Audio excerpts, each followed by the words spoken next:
Good afternoon. The first item of business this afternoon is portfolio questions, and the portfolio on this occasion is net zero in energy and transport. A reminder to members wishing to ask a supplementary to press the request to speak buttons during the relevant question. I call question number 1, Rhoda Grant. To ask the Scottish Government how it plans to upgrade older housing stock to make it suitable for modern-day heating systems. Minister Alistair Allen. The Scottish Government continues to work with key partners, including Historic Environment Scotland, to ensure we enable the best solutions to transition Scotland's traditional buildings to be more energy efficient and to use clean heating systems while being sympathetic to their character and features. In 25-26, we are investing over £300 million in heat and energy efficiency programmes, including for traditional properties. We're also considering how we could provide for more bespoke assessment of the technically suitable energy efficiency and clean heating measures available for the owners of traditional buildings. Rhoda Grant. The Minister will be aware that fuel poverty is highest in rural and island communities, and most of the housing stock is old croft houses. And to address that fuel poverty, these houses need to be insulated.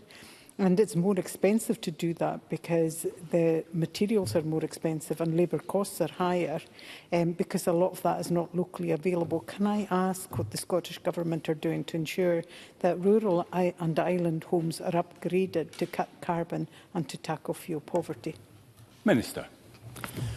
Well, I would concur with what the member says about the particular problem in the Highlands and Islands, and I'm obviously aware of that from my own constituency. There are, in terms of the grant and loan scheme, there is a recognition in that of rurality. There are obviously also area-based schemes and many other schemes that have made a valuable contribution towards addressing fuel poverty in the kind of housing type that the member refers to, and I'm very acquainted with it because I live in one of those properties. Thank you. And a supplementary, Beatrice Wishart. Thank you, Presiding Officer. Upgrading older housing stock will be a critical step in reaching our net zero goals, and the barriers, though, to meet this include the skills to renovate, insulate and install modern heating solutions. How is the Scottish Government ensuring that we have the expertise and skills in the workforce to do this? Minister.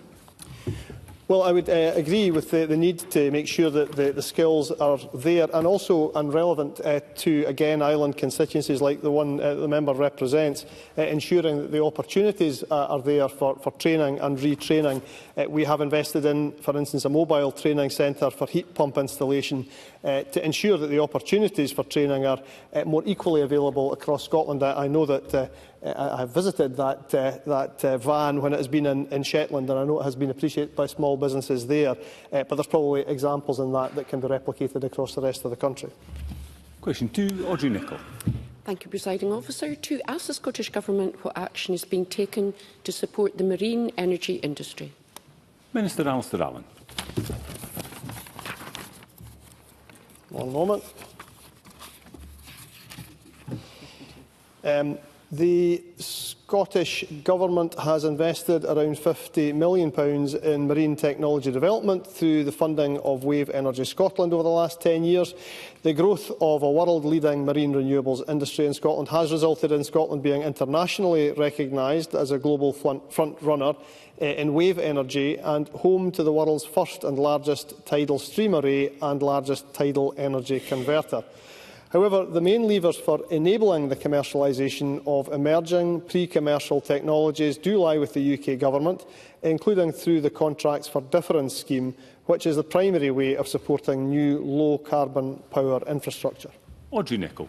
I thank the Minister for his response. Scotland is already home to the biggest and most powerful tidal stream projects in the world, and it's a leader in wave energy development.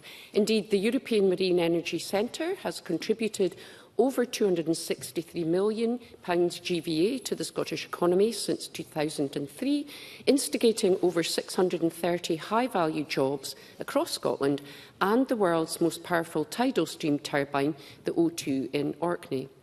Given the vast potential of our natural resources and the wealth of energy expertise in Scotland, especially in my own constituency of Aberdeen South and North Kincardine, can the Minister say any more about Scotland's future in the marine energy market and how we can further build momentum and attract investment into this sector? Minister. Well, as the member herself has recognised, our abundant natural resources, the sector's expertise and experience and the significant investment of the Scottish Government and our enterprise agencies to date in wave and tidal energy development has positioned Scotland as a global leader in that sector. However, there is now an opportunity for the UK Government to further build on this success and support the commercialisation and expansion of these nascent technologies, including, as I mentioned, through contracts for difference, which is, as I say, the primary means of supporting new low-carbon power infrastructure. Thank you. We've got a couple of supplementaries. First, Mercedes Villalba. Thank you, Presiding Officer. The Minister will be aware of the complex regulatory landscape offshore, with multiple regulators and landlords responsible for overseeing wind, oil and gas, fishing and marine protection, and all of that leads to congestion and overlap. So I'd be interested to hear what considerations the Minister or the Government have given to the creation of some kind of umbrella regulatory body to try and align this space, and whether the Government believes that would fall within the Scottish Government's purview, or if that would be UK Government or cross-government working. And I appreciate he might not have the answers today, and if he could write to me, that would be appreciated. Thank you. Minister. Thanks. Well, I don't think we're talking about the creation of new bodies. The member does make an important point about ensuring that the competing, potentially, interests that there are in these areas are brought together as much as possible, that we think about spatial planning and that we bring interested parties to the table. So the Scottish Government will continue to do that in the areas within our powers. And Ben McPherson. The Scottish Government is aware of Nova Innovation, a world-leading Scottish marine energy company which manufactures in Leith in my constituency. It has secured £100 million of investment for a tidal array in Orkney, is planning floating solar arrays across the UK and is considering a manufacturing base in Grangemouth. Considering all of this, would ministers agree to meet with me and this remarkable homegrown company to discuss its projects and next steps? Minister. I would certainly recognise the contribution of Nova Innovation, their pioneering projects in the development and deployment of tidal energy, and the benefits that go with that, both economically and environmentally across the country. So the Scottish Government would certainly welcome a meeting. I'm very happy to arrange such a meeting and to be part of it, and can confirm that officials also met with Simon Forrest, the Chief Executive of Nova Innovation, recently. Thank you. Question 3 has been withdrawn. Question 4, Craig Hoy. Thank you, Deputy Presiding Officer. To ask the Scottish Government when it last met with representatives from Lothian Buses. Minister Jim Fairley. Thank you, Presiding Officer. Lothian Buses joined other bus operators as well as the Confederation of Passenger Transport for a meeting that I held in Parliament on the 5th of February. And officials from Transport Scotland also meet regularly with the bus rail operators, including Lothian. Craig Hoy. I thank the Minister for that answer. Lothian Buses have withdrawn key services from communities including Stenton, McMurray, Trunent, Prestonpans and Pennycook. McMurray is losing all but peak services into Edinburgh, which is frankly a disgrace. Since the announcement and before some of the adverse effects on commuters were fully reported to us by our constituents, local MSPs met separately with Lothian Buses. However, a request for a second and urgent meeting involving all local MSPs this week has been turned down by bus bosses, who high-handedly say that they cannot meet until May at the earliest, weeks after service cuts come into force. Will the Minister join me in reminding Lothian Buses, which is ultimately owned by local councils, of the need to fully engage with elected members? And will the Minister consider changing the regulations so that bus companies have to consult with local communities such as McMurray before they strip them of their bus services? Minister. I fully understand the frustration of the member, and it's really disheartening when services are cut. But I have to remind the member that this is a deregulated service. It is up to the bus companies to make the decisions. And I take the point he makes about who Lothian are owned by, so therefore the conversation has to be with Lothian Buses and with your local authorities, because, my apologies, with the local authorities, because they are the people who will ultimately make these decisions. Thank you. And I've got a supplementary. Sarah Boyack. Thank you, Presiding Officer. I would also like to ask the Minister whether he or the Cabinet Secretary would agree to meet with Lothian Buses to discuss the issue of enabling bus operators to withdraw the U22 under-22 bus passes where there's been antisocial behaviour by the card holder, because my understanding is that the only time when the bus pass can actually be removed is for fraudulent activity. That's creating a big problem for us in the Lothians at the moment. Minister. The member knows that we are very well aware of the issues that she has raised. I know that the Cabinet Secretary met with the CPT yesterday to discuss this issue. It's an ongoing conversation, and it's not something that we're ignoring. There is work going on behind the scenes to allow this conversation to be continued, and we will continue to look at it until we find some solutions. Okay, question 5. Colin Smith. Thank you, President Officer. To ask the Scottish Government whether it will provide an update on its commitment to ban house coal as set out in its strategy Cleaner Air for Scotland 2. Minister Alistair Allen. We are committed to securing warmer, greener and cheaper heating for everyone in Scotland. A move towards cleaner fuels must take place as part of a just transition, ensuring that no one is left in fuel poverty. We will review the evidence around the potential impacts of taking forward a ban on the sale of house coal on fuel supplies and costs in rural and island communities, where it must be said many do still rely on coal for heating their homes. Colin Smith. I thank the Minister for that answer. I mean, as part of its strategy, the Scottish Government did set an ambitious target to have the best air quality in Europe, and I'm sure the Minister agrees that to meet that, the most polluting fuels must be banned to protect the environment and human health. So, can he give us a timescale on when these further considerations will be made on phasing out house coal, and will he commit to actually bringing forward a consultation at the earliest opportunity so we can get on with an action that other parts of the UK have done already? Minister. Well, Scotland does enjoy good air quality compared with much of Europe, and emissions of the main air pollutants that I think the member is referring to have declined significantly over the last 3 decades. And that has been achieved through tighter regulation, improved fuel quality, cleaner vehicles and many other factors. Certainly, I am very open, as I mentioned, to looking at these things as we go forward, but we have to do so in a way that takes account of evidence that comes from particular parts of Scotland as well. Thank you. Question 6. Jamie Green. Thank you, Presiding Officer. To ask the Scottish Government when it or its agencies next plan to build CalMac ferries in Scotland. Cabinet Secretary. We intend to invest over £530 million in ferry services, vessels and infrastructure as part of the budget for 2025-2026. We are looking to complete procurement on a further 3 major vessels within the next year. This is in addition to the 7 small vessels which we expect CMAL to move to contract award on very shortly. Under procurement rules that were of course set by the Conservative UK Government through the Subsidy Control Act 2022 and the Procurement Act 2023, the direct award of public contract is only possible in strictly limited circumstances. Ministers will consider future vessel contracts from public agencies on a case-by-case basis to determine whether any might legally be open to direct award. Jamie Green. Can I thank the Cabinet Secretary for that response and also convey my thoughts with the front bench today for carrying on their business as normal. I know it must be a difficult day for the Cabinet Secretary and her colleagues, so I'd like to express that personally.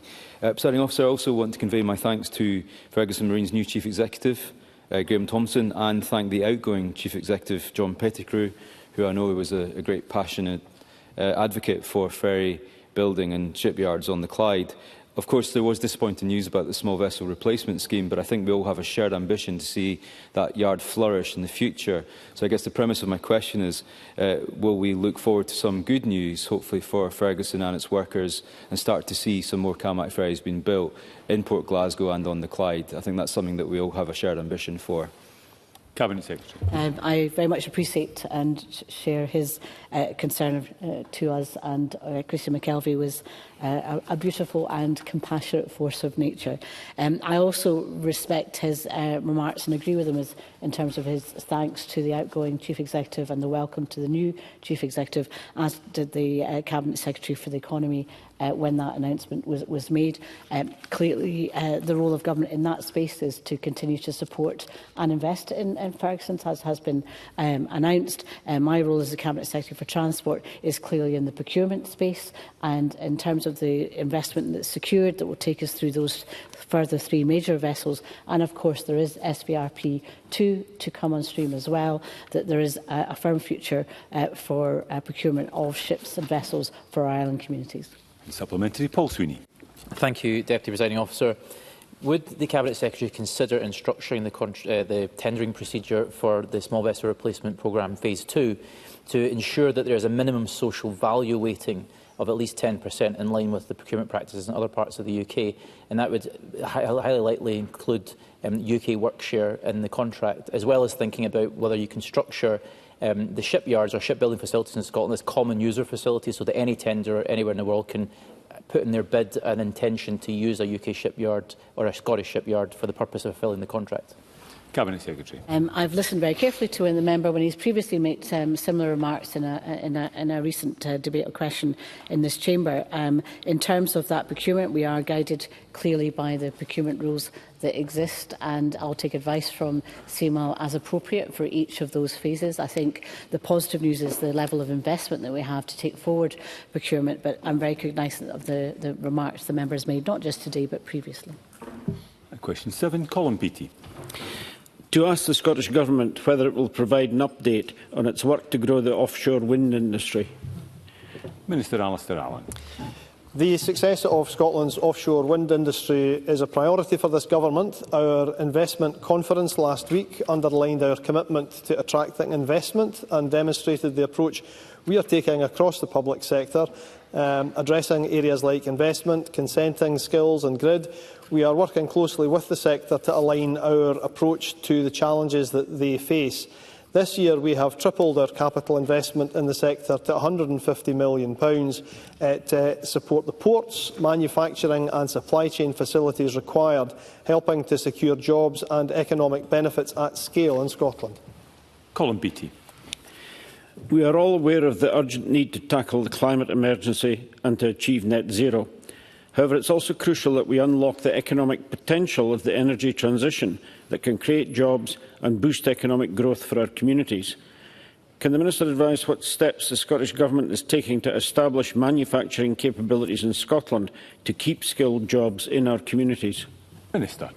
Well, the member is right to identify that the environmental and economic benefits go together. We will ensure coordinated action across the green industry strategic priority areas to maximise positive economic outcomes.